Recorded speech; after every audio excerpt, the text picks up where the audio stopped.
kicking off the main card of our May 30th card, cross your fingers it's going to happen in the Nevada State Athletic Commission's meeting on the 27th of the month.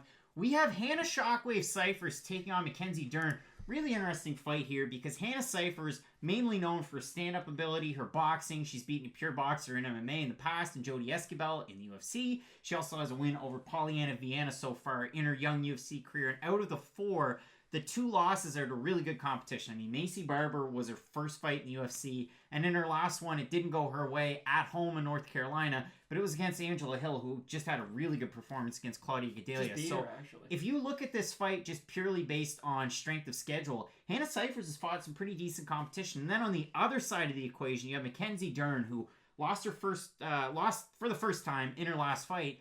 Now 7-1. That one to a really tough Amanda Hebus, who's on an absolute heater. But before that, undefeated, was getting really good wins. I know the Ashley Yoder fight was really close, and she won by split decision. Seemed to think that Yoder won that one in the moment.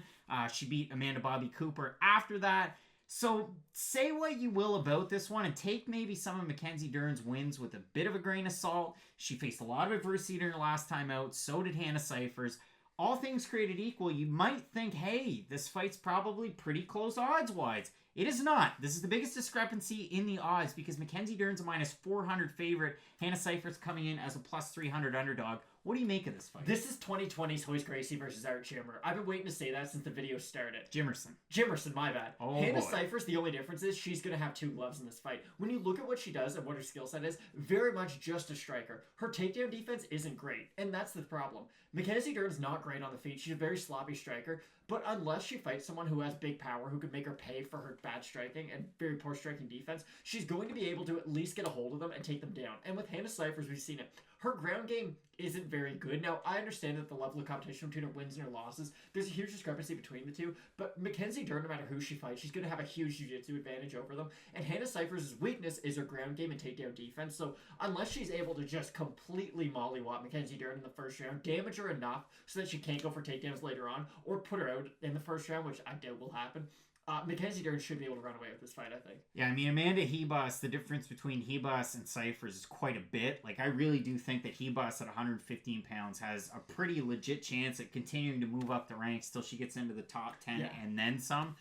I can't really say the same thing about Hannah Cifers so far. I mean, we haven't really seen enough out of her. But for Mackenzie Dern, credit where credit's due. Even in the fights where you really have to scratch your head and wonder if she's winning, she's putting the pressure on her opponents, grinding them up against the cage, maybe even getting them down to the mat. The only thing I would caution as well is weight going to be an issue? Hopefully it isn't. It has been in the past. It wasn't in her last fight. So we'll have to see what happens here. But we're both going to go with Arizona's Mackenzie Dern. It's a really interesting contest. Biggest favorite on the card. So it's kind of tough to say that at minus 400.